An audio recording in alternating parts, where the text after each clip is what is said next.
Like it or not, the future belongs to young people, and that includes the future of the stock market. For example, this morning I listened to American Express say that 60% of new card owners are millennials. Bingo, the stock screams 14 points higher. Or take American Eagle. It's a stock we bought way too early for the charitable trust, has now come down to the point where it yields more than 3%. But American Eagle owns a huge chunk of the Gen Z market, which is why Matt Boss, J.P. Morgan, the best retail analyst on Wall Street, could see it rallying 50% if you value it the way Kohl's is being valued on a takeover. We featured it on our morning meeting at 10:20 for Investing Club members only, and the darn thing roared into bull mode. But you know what's really a shame, though? I've always told you to buy what you know. That doesn't necessarily mean that you should just buy something like American Eagle because you like their jeans. What I want you to do is say, hey, I like American Eagle's jeans. Now let me delve into the stock. Is it cheap? How was the quarter? How's that dividend? Do they have a problem with infrastructure? That's the right way to buy when you know, and that's what I try to teach in the CNBC Investing Club. Unfortunately, we've got tons of young investors who insist on buying what they don't know. I saw many millennials rush into the cruise line stocks, not considering that maybe they needed to raise money to stay afloat, which they did, diluting the heck out of every owner. I saw them buy Palantir in an almost mystical fashion, betting that it was somehow the best cyber warfare stock, even though it isn't. Of course, they love the $10 SPACs. Like, you can only lose $10. It hurts to lose $10. And, of course, a year ago this week, they piled into two companies, not because they liked the businesses. Oh, no, not at all, actually. But because they believed they could crush the short sellers. I'm talking about AMC and GameStop. Now, I'm never against making money as long as you aren't breaking the law.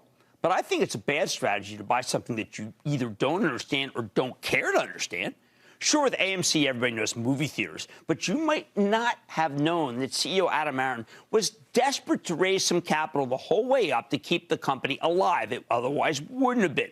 And then he followed that up by selling much of his personal stock, more than $40 million worth, to make some money for his family. I thought that was fine, too, you see, because he was crystal clear that he was going to do it. He even gave you a head start to get out ahead of him. Did you listen to him? I think far too many younger investors who crowded into AMC, which was, of course, when he was selling, was much, much higher, believed something big was happening here, some kind of turnaround, maybe involving popcorn.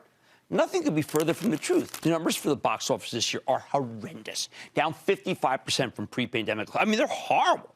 You had to get out while the getting was good. And he told you when that was by his stock sales. Why the emoji-headed monkbonks didn't listen to him, I have no idea.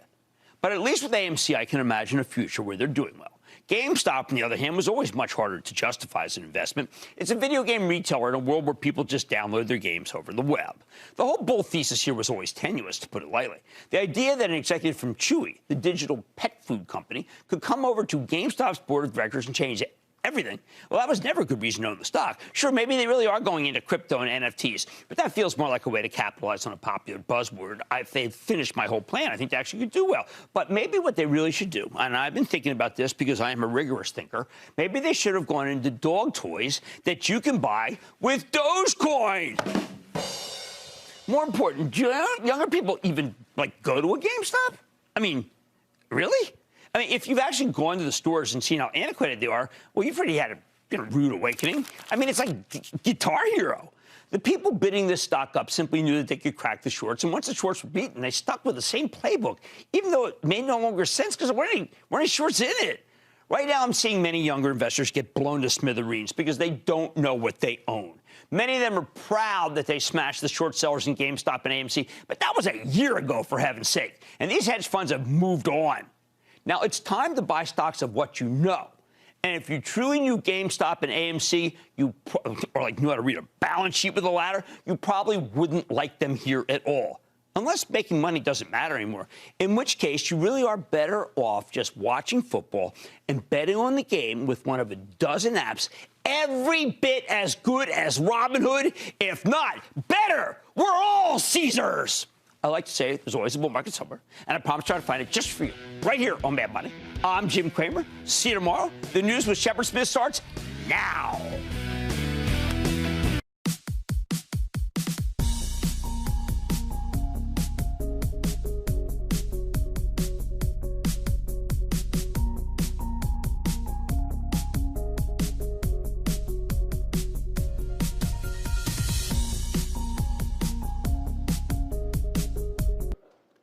Shepard Smith here. Thanks for watching CNBC on YouTube.